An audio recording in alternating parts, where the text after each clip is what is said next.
you are looking to get registered with the General Medical Council after you've taken your PLAB exams, then this is the right video for you. And if you want to know all about it, then please keep watching.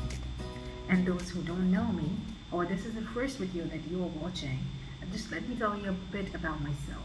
I'm Dr. Maha, and I'm making these short videos to help doctors around the world who are on this route to become doctors in the UK, and I'm just going to help them with all the steps that they encounter in this path, and my videos are all going to be about that.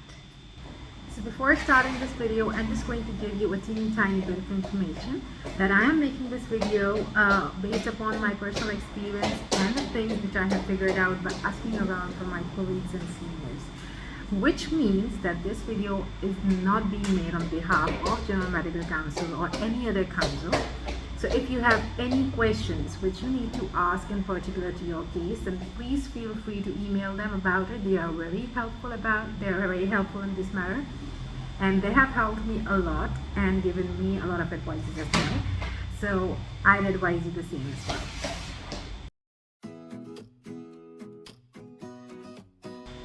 Now what you need to do is that when you log into your General Medical Council account, you need to go to my registration and then click on my applications and then click on the button apply. And let me just tell you that what I apply about, there are two kinds of registrations. One is the full registration, the other is a provisional registration. The only difference between both of them is your internship. If you have completed the internship in your home country, then you are eligible for the full registration, as I was, because I had completed my internship in my home country. But if you have not and you are just going to apply for the registration after you have completed your degree, then this you would get the provisional registration. But I'm just going to tell you about the full registration and the documents that you need for that, because that is what I had gone through, and I'll tell you all about that. The first thing that you need to do is get your medical degree verified by a third party known as EPIC, and they would then send a report to the General Medical Council about it. Now, if you do not know how to do that, you could watch my video about it. Although I have made that video because I was initially taking, I initially had a plan to take Australian Medical Council exams, and I had to get my degree verified for that. But I have told in that video about all the things that you need to do to get your degree verified, so that could be useful for you. And I am linking that video up here.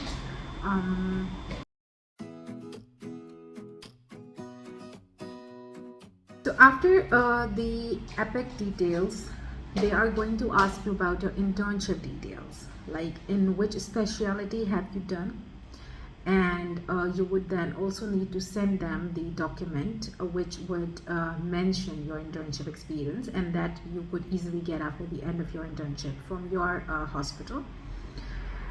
That you'd send them, and they just need it for the verification purposes.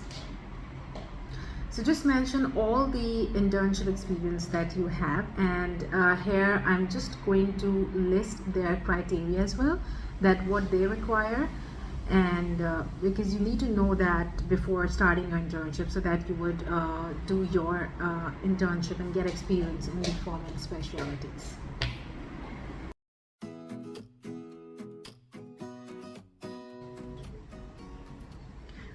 The next thing that they are going to ask you are your name details.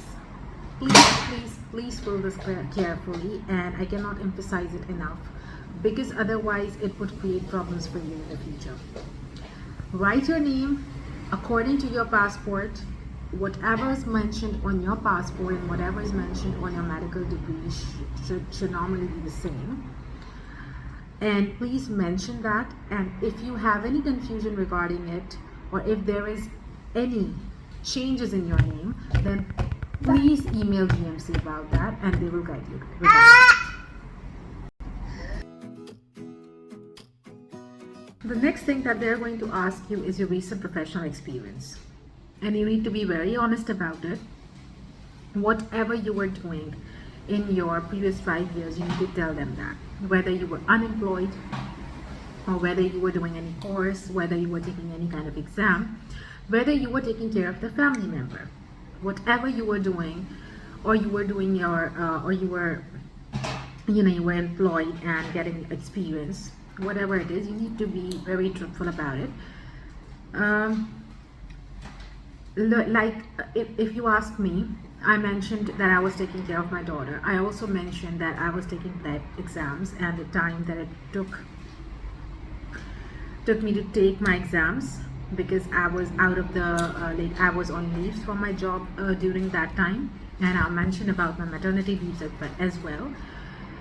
There should not be a gap of more than 28 days, otherwise your application will not proceed ahead.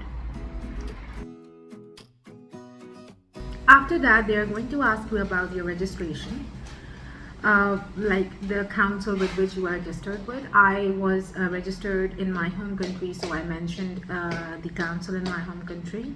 I gave them the details of my certificate, like my registration number and everything that they were asking. You also need to get a certificate of good standing from whichever body you registered with over the previous 5 years, whether you were working in that country or not, but you just need to get a certificate of good standing. So the last two things that they're going to ask you is your declaration, is your fitness to practice, about your health, and the declaration of fitness to practice. So what that means is that they're going to ask you a set of questions through which they would ensure that you are fit to practice. But please, I'm emphasizing on it again, be honest and be truthful in your application. And I hope that you have an easy journey. And if you have any other questions that you need to ask me, any sort of questions, you put comments down below. I will be sure to answer them all for you.